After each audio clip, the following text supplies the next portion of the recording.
বিদায় বন্ধু শহীদ হাদি। আল্লাহর সকল সৃষ্টি নিশ্চয়ই তার কাছেই ফিরে যাবে। ইন্না লিল্লাহি ওয়া ইন্না ইলাইহি রাজিউন।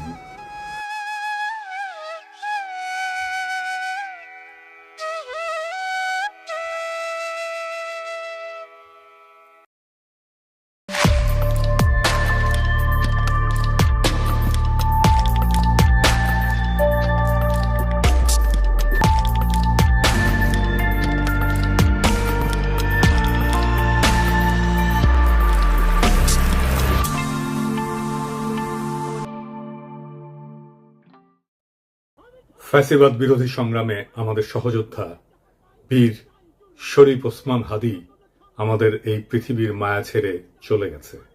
সৃষ্টিকর্তা তার শহীদ মৃত্যু কবুল করে তাকে জান্নাতের উচ্চ মাকাম দান করুন। হাদির শহীদ হওয়ার খবরের পরে সারা বাংলাদেশ শোকে বিহ্বল এবং ক্রোধে বিক্ষুব্ধ হয়ে উঠছে। চারিদিকে নানা ঘটনা ঘটছে। প্রথম আলো ডেইলি স্টারে আগুন দিয়ে ভস্মীভূত করে দেওয়া হয়েছে। ছায়ানটে আক্রমণ করা হয়েছে। 32 নম্বর যেটুকু অবশিষ্ট ছিল সেইটুকু মোটামুটি জয় বাংলা করে দেওয়া হয়েছে। বাঙ্গু সুশীল প্রগতিশীলরা একসাথে ঝাঁপে পড়েছে আমার উপরে, আমি নাকি এসব করাইতেছি। একবার এরা কয় পিনাকির ডাকে কেউ আসে না, আবার এরাই কয় আমি মব করিচ্ছি। কি বিচিত্র এই বাঙ্গু সুশীলেরা। অথচ আপনারা জানেন গতকাল পরিস্থিতি শান্ত করার জন্য আমি কি না করেছি। এমনকি ডেইলি স্টারের সাংবাদিকদের যারা উদ্ধার করছে তাদের সাথে সার্বক্ষণিকভাবে যুক্ত থেকে কাজটা সুচারুরূপে যেন সম্পন্ন হয় সেটা আমি দেখছি। প্রিয় দেশবাসী, ডেইলি স্টার অফিসে ভেতরে অনেক সাংবাদিক আটকা পড়েছে। আপনারা মেহেরবানি করে সেনাবাহিনীকে আটকে পড়া সাংবাদিকদেরকে উদ্ধার করতে দিন। আপনাদের অনুরোধ করছি, মেহেরবানি করে দয়া করে আটকে পড়া সাংবাদিকদেরকে সেনাবাহিনীকে উদ্ধার করতে দিন।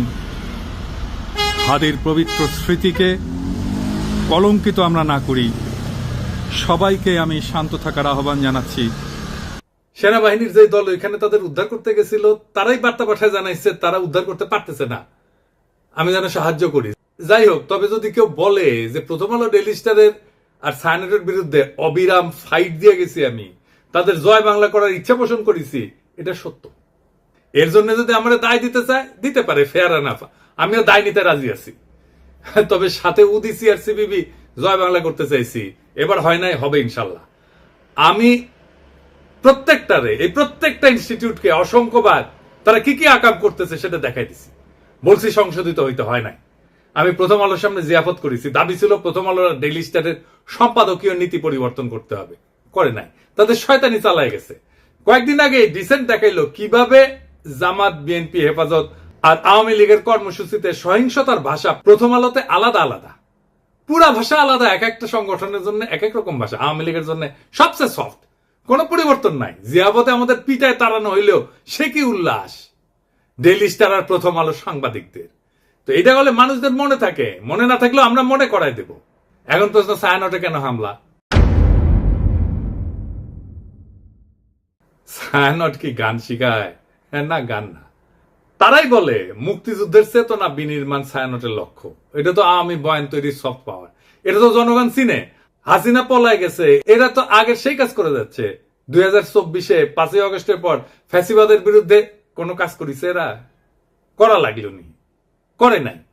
2025-এ পয়লা বৈশাখে তারা বলে বাঙালি জাগবেই, সবাই মিলে সুন্দর দিন কাটানোর সময় ফিরবেই, মানে এখন নাই, সার্থক হবেই মানুষ, দেশ, এই পৃথিবীকে ভালোবেসে চলবার মন্ত্র। মানে সময়টা চলে গেছে, আবার আপাসট করে ফিরে আসবে। এখন সবাই মিলে সুন্দর করে দিন কাটাইতেছি না, এই কান্নাকাটি ওদের থাকবে। এই গান তো করতে আসে নাই, রাজনীতি করতে আসছে। মাইক খাবে না? আমাদের হাদিও একটা কালচারাল ফ্রন্ট করেছিল, ইনকিলাব মঞ্চ, ওরা তো মাইরাই ফেললো আওয়ামী লীগের লোক। তার পাল্টা তো আপনাদেরটা ভাঙচুর হইতেই পারে, মাইনা নেন। আওয়ামী লীগ তো এতদিন একটা ভাব নিছে কি, গিলে করা পাঞ্জাবি পরবে, একটা পাশে চটি ব্যাগ থাকবে, সিথি করে চুল আঁচড়াবে, হ্যাঁ, এরপরে একটু রবীন্দ্রনাথ করবে, শান্তিনিকেতনী ভাষায় বলবে, অশুদ্ধ অশ্লীল একদমই বলা যাবে না। এই করে করে করে করে আসাদুজ্জামান নূর শুধু গণহত্যাই করবে না, তার গাড়ি বহরে যারা হামলা করছে তাদেরকে গুম করছে, খুন করছে। এই যে ছায়ানটি, এই যে উদিচি, এই পুরো গ্রুপটা, তাদের প্রোডাক্ট কারা? এই যে হুমায়ুন আহমেদের সাহেবের যে নাটক করতো আমির খসরু খসরু কি জানি খসরু ভুলে গেছি, স্বাধীন খসরু, ভাবেন 54 বছর বয়স এই স্টুপিডটার। মানে আওয়ামী লীগ যে কত বড় স্টুপিড হইতে পারে ওদের সব গেছে। মানে ওরা এই দুনিয়ার সমস্ত নারী অধিকারের তো টেন্ডার নিয়ে আসছে, নারী অধিকার নিয়ে কথা বলবে, ওরা সংস্কৃতি কর্মী। এই যে একজন মহিলা উপদেষ্টা তার ছবিটা পিছনে রাইখা যেই ভাষায় যা বলতেছে, এইটা তো ছাপরি বললেও হয় না, এটা দুনিয়া কোথাও নাই, এটা কোনো ক্লাসই নাই। মূলত আওয়ামী লীগ এই ক্লাসেই বিলং করে। তো আওয়ামী লীগ যে এই ক্লাসে বিলং করে এইটা যাতে ধরা না পড়ে, এই জন্য তারা এইরকম গিলে করা পাঞ্জাবি, অনেক বুদ্ধিজীবী তাত্ত্বিক, এই যে তাদেরকে দিয়ে দিয়ে দিয়ে দিয়ে প্রচুর ভেগ কথাবার্তা বলাইতো। আপনি অর্ধেক বুঝবেন অর্ধেক বুঝবেন না, আলো আধারি ভাষা, চর্যাপদের মতো, মানে বিরাট একটা তাত্ত্বিক ব্যাপার। এই বলে বলে তারা বাঙালি জাতীয়তাবাদের নামে বাংলাদেশকে টুঙ্গিপাড়ার কলোনি বানাইছিল। আমাদেরকে এখন যেটা করতে হবে, সেই কলকাতা এবং টুঙ্গিপাড়ার কলোনিয়ালিজম ভেঙে ঢাকার বাংলাদেশ গড়ে তুলতে হবে। আর বাংলা মানে আর এখন আর কলকাতা না, বাংলা মানেই বাংলাদেশ। এই স্বাধীন পরিচয়ের জন্য আমাদের দীর্ঘ প্রস্তুতি নিতে হবে, মনস্তাত্ত্বিক লড়াই, সাংস্কৃতিক লড়াইয়ের জন্য। আমি আশা করছি যে আপনারা সবাই যে যার পরিসরে, জুলাই শুধু বাঁচিয়ে রাখলে হবে না, জুলাইকে মাথা উঁচু করে বাঁচিয়ে রাখতে হবে, তাহলেই বাংলাদেশের স্বাধীনতা, সার্বভৌমত্ব বাঁচবে, বাংলাদেশ বাঁচবে। তাহাদিরা আসলে মারছে কে? হাদির হত্যাকাণ্ডের পিছনে ডিজিএফআই আছে, এটা আমার শক্ত অনুমান। প্রত্যেকটা জায়গায় ডিজিএফআই এর সিগনেচার বর্তমান। কেন কইছি? কারণ ওয়াকারের পথ বালক আর ডিজিএফআই হাদির ঘটনা নিয়ে একদম প্রথম থেকে উদ্দেশ্যমূলকভাবে মিথ্যাচার করতেছে। কিভাবে? একদম দেখাই দিই চোখে আঙুল দিয়া। ঘটনা ঘটে শুক্রবার 12 ডিসেম্বর দুপুরের দিকে। ঘটনা ঘটার সাথে সাথে এই ওয়াকারের পথ বালক আসল অপরাধীকে আড়াল করার জন্য কইল কি ভারত থেকে আসছে নাকি 80 জন শুটার বানোয়াট গল্প প্রচার করলো। কিন্তু ডিসেন্টের অনুসন্ধানে আসল অপরাধী বের হয়ে আসলো, আদাবরের লীগের সন্ত্রাসী যে জেলে ছিল, তারা জামিন করাইছে বিএনপির নেতা। তারপরে কি হলো? ঘটনার ঠিক পরের দিন সে অপরাধীর অবস্থান সম্পর্কে ভুয়া ডাহা মিথ্যা তথ্য ছড়ায় যে অপরাধীরা 12 ডিসেম্বর শুক্রবার সন্ধ্যায় ভারতের গুয়াহাটি পৌঁছে গেছে। অথচ আবার সে নাকি এটা আবার হোয়াটসঅ্যাপে ইন্টারসেপ্ট করে পাইছে। চিন্তা করেন। অথচ অপরাধ ঘটে দুপুরের দিকে।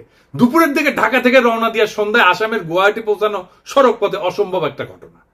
এছাড়া ঘাতক ফয়সালের বাবা মা আদালতে তাদের স্বীকারোক্তিতে বলছে ঘাতক সেই শুক্রবার রাতে ঢাকার আগারগাঁওয়ে তার বোনের বাসায় ছিল। অর্থাৎ ঘাতকেরা যখন ঢাকায় তাদের বোনের বাসায়, সেই সময় ওয়াকারের পথ বালক গুজব রটাইতেছে যে তারা ভারতে চলে গেছে। চিন্তা করেন, তাদের সন্ধান করে লাভ নাই। মানে বুঝিছেন? যুগান্তরে তার বাবা মা প্রকাশিত বক্তব্য অনুযায়ী সেই রাতে ঘাতকের বোনের বাসায় তারা দেখা করে ফয়সালের সাথে। সেখানে আসামি শুটার ফয়সাল তার অবস্থান নিরাপদ মনে না হয় আগারগাঁও থেকে মিরপুরে যায়।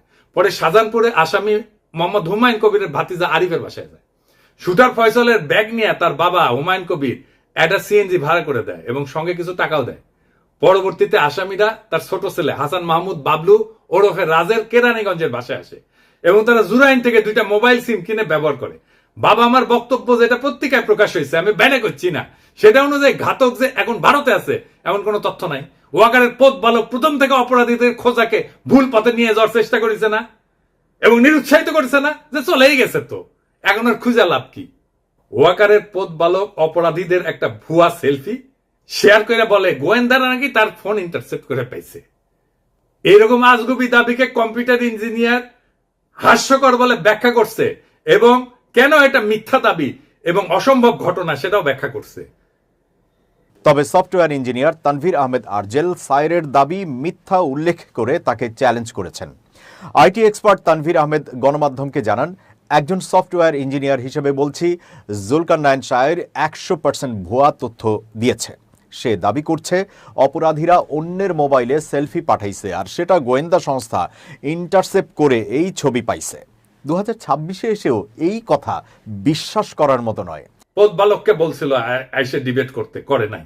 এই 3টা ঘটনা থেকে এটাই প্রমাণিত হয় যে ওয়াকারের পথ বালক আর ডিজিএফআই প্রথম থেকে হাদির ঘটনা নিয়ে আসল অপরাধীকে আড়াল এবং রক্ষা করার জন্য একের পর এক মিস ইনফরমেশন আর স্মোক স্ক্রিন ছড়ায় গেছে।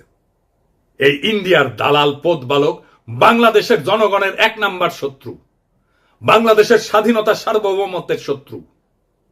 তবে একটা কথা সবাইকে একটু বলি, একটু শোনেন। শহীদ ওসমান হাদির মরদেহ এখনো দেশে এসে পৌঁছায়নি। স্বাভাবিকভাবে আমাদের প্রত্যেকের হৃদয় ভারাক্রান্ত, আবেগে বিক্ষুব্ধ।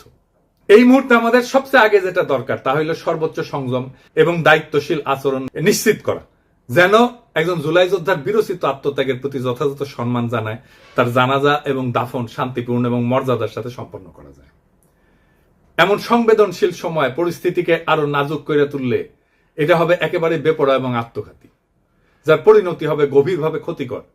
এর তাৎক্ষণিক ফলাফল অনুমান করা কঠিন না, কিন্তু তা হবে ধ্বংসাত্মক। দীর্ঘদিনের ক্ষোভ থেকে ফ্যাসিস্ট বয়ান উৎপাদনকারী দেশের দুইটা পত্রিকা জনতা হামলা, ভাঙচুর, অগ্নিসংযোগ হয়েছে এবং আগুনে কিন্তু একটা পত্রিকার সাংবাদিকদের জীবন বিপন্ন হয়ে উঠছিল। পরিস্থিতির যেন আর অবনতি না হয়, মেহেরবানি করে সতর্ক থাকবেন। আমাদের তো সব কাজের দোষ। বিদেশি গণমাধ্যম চাইবে, ইন্ডিয়া চাইবে হাদির শহীদ মৃত্যুকে শিরোনাম না বানায় অগ্নিসংযোগ ভাঙচুরের দৃশ্যকে শিরোনাম বানাইতে। এটা ঘটলে আড়ালে পড়ে যাবে আসল এবং জরুরি সত্য, হাদির শাহাদাত, তার আদর্শ এবং যে শক্তির বিরুদ্ধে লড়াই করতে যেয়ে তাকে প্রাণ দিতে হয়েছে। আরো দুঃখজনক হইল, গুলিবিদ্ধ হওয়ার পর সারা দেশে হাদিকে ঘিরে যে বিপুল ভালোবাসা, দীপ্ত আবেগ এবং নৈতিক সংহতির জোয়ার সৃষ্টি হয়েছে তা মারাত্মকভাবে ক্ষতিগ্রস্ত হবে। আমরা কোনোভাবেই হাদির আত্মত্যাগকে এইভাবে নষ্ট হতে দিতে পারি না। আমাদের শত্রুরা চায় বাংলাদেশের মানুষ যেন ঐক্যবদ্ধভাবে আধিপত্য এবং দমন নীতির বিরুদ্ধে দাঁড়াইতে না পারে, ইনসাফের পক্ষে দাঁড়াইতে না পারে, স্বাধীন সার্বভৌম বাংলাদেশের পক্ষে দাঁড়াইতে না পারে। জুলাই যেন কলঙ্কিত হয়, মানুষ যেন ক্লান্ত এবং বিভ্রান্ত হয়ে আবার তাদেরকেই স্বাগত জানাইতে শুরু করে যারা পতিত শক্তির পুনর্বাসনে সহায়তা করবে এবং পুরনো মডেলের কবজায় দেশকে আটকায় রাখবে। এই সংকটময় মুহূর্তে আমাদের প্রয়োজন শৃঙ্খলা, ধৈর্য এবং রাজনৈতিক স্পষ্টতা। খুব সহজে উস্কানি দিয়া সংঘাত সৃষ্টি করা যায়। আফগান পাকিস্তান সীমান্তেই দেখেন না, অনেক ক্ষেত্রে না বুঝে তরুণরা সে আগুনে ঝাঁপায় পড়ে, প্রাণ হারায়। আমাদের বুঝতে অসুবিধা হওয়ার কথা না কারা এই সুযোগ নিতে চায়, কারা বাংলাদেশের স্বাধীনতা সার্বভৌমত্বকে পুনরায় বিপন্ন করতে চায়। অতএব উত্তেজিত এবং ক্ষুব্ধ জনতাকে থামাইতে হবে, দৃঢ়ভাবে, শান্তভাবে, ধৈর্যের সাথে এবং অবিলম্বে। হাদির লড়াইকে রক্ষা করার জন্য, নতুন বাংলাদেশকে রক্ষা করার জন্য, বিপ্লবকে রক্ষা করার জন্য এবং যে ইনসাফ, মর্যাদা এবং আদর্শে অবিচল থাকার কারণে হাদিকে জীবন দিতে হয়েছে, সেই সুমহান লক্ষ্যের স্বার্থে আমাদের এই দায়িত্ব পালন করতেই হবে। আমরা সেটা করব ইনশাল্লাহ। ইনকিলাব জিন্দাবাদ, শহীদ হাদি অমর হোক। আল্লাহ যতদিন বাঁচায় রাখবে, স্বাধীনতা, সার্বভৌমত্ব, ইনসাফ এবং সততার জন্য লড়াই করব। এই লড়াই আমাদের জিহাদ ইনশাআল্লাহ। আর যদি আমি মরে যাই, আমি শহীদ হয়ে যাই, আমার ডান পাশের ভাই বোনেরা এই লড়াই যতদিন বেঁচে থাকবে ততদিন চালায় নেবে ইনশাআল্লাহ।